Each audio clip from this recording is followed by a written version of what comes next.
بسم اللہ الرحمن الرحیم۔ السلام علیکم ناظرین، آج میں بیان کروں گی نبی پاک صلی اللہ علیہ وآلہ وسلم کی سحری کا ایک نہایت ہی خوبصورت واقعہ۔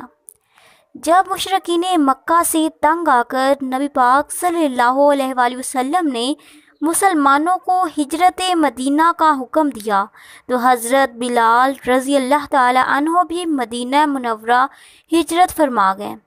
مدینہ میں حضرت بلال رضی اللہ تعالی عنہ ہر وقت نبی پاک صلی اللہ علیہ وآلہ وسلم کے منتظر رہتے تھے، دعا کرتے رہتے کہ اے اللہ میرے محبوب کی حفاظت فرما، سرور کائنات کو جلد از جلد مدینہ منورہ پہنچا دے۔ جب حضور اکرم صلی اللہ علیہ وآلہ وسلم مدینہ منورہ ہجرت کر کے چلے گئے تو حضرت بلال کی خوشی کا ٹھکانہ نہ رہا۔ رمضان المبارک کے مہینے میں روزانہ سحری کے وقت بارگاہ رسالت صلی اللہ علیہ وآلہ وسلم میں حاضر ہوتے۔ ایک دن جب حضرت بلال رضی اللہ تعالیٰ عنہ نبی پاک صلی اللہ علیہ وآلہ وسلم کی بارگاہ میں حاضر ہوئے تو نبی پاک صلی اللہ علیہ وآلہ وسلم سحری تناول فرما رہے تھے۔ بکرے کی سیری کہیں سے آئی تو وہ تناول فرما رہے تھے۔ حضرت بلال رضی اللہ تعالیٰ عنہ سمجھے کہ سحری کا وقت ختم ہو گیا ہے۔ عرض کی کہ آقا سحری کا وقت ختم ہو گیا ہے، تو نبی پاک صلی اللہ علیہ وآلہ وسلم نے سماعت فرمایا لیکن آپ کھاتے رہے۔ حضرت بلال رضی اللہ تعالیٰ عنہ پھر بولے کہ اللہ تعالیٰ کی قسم سحری کا وقت آخر ہو گیا۔ تو جو ہی حضرت بلال نے قسم کھائی تو نبی پاک صلی اللہ علیہ وآلہ وسلم نے نوالہ دسترخوان پر رکھ دیا۔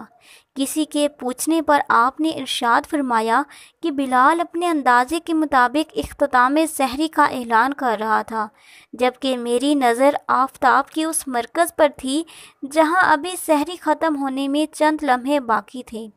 لیکن جیسے ہی حضرت بلال نے قسم کھائی تو اللہ تعالیٰ نے اس کی قسم کو سچا کرنے کے لیے آفتاب کو حرکت دی اور اس جگہ پر پہنچا دیا جہاں پر سحری کا وقت ختم ہو جاتا ہے۔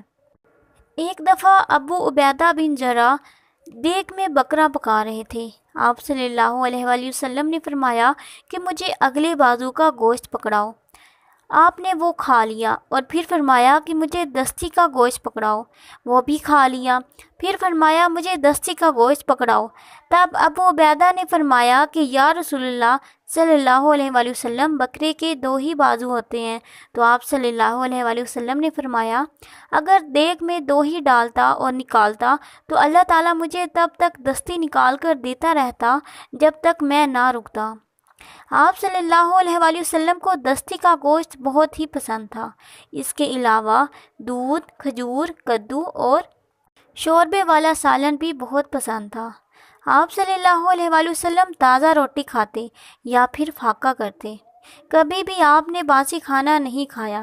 ایک دفعہ زندگی میں فتح مکہ کے موقع پر ام ہانی کے گھر باسی روٹی کھائی، اس کے علاوہ کبھی بھی باسی کھانا نہیں کھایا۔ رسول اکرم صلی اللہ علیہ وآلہ وسلم کا فرمان ہے کہ جس نے رمضان میں کسی روزہ دار کو روزہ افطار کروایا تو اس کی گناہوں کی مغفرت اور آتش دوزخ سے آزادی کا ذریعہ ہوگا۔ افطار کروانے والے کو روزہ دار کے برابر ثواب ملے گا۔ اس کے باوجود روزہ دار کے ثواب میں کوئی کمی نہیں ہوگی۔ کسی صحابی نے دریافت کیا کہ اگر کسی کی افطار کرانے کی حیثیت نہ ہو تو وہ اس ثواب سے محروم رہے گا، تو نبی پاک صلی اللہ علیہ وآلہ وسلم نے فرمایا کہ اللہ تعالیٰ اس کو بھی اتنا ہی ثواب دے گا جو ایک کھجور یا پھر ایک گلاس پانی سے بھی افطار کرا دے۔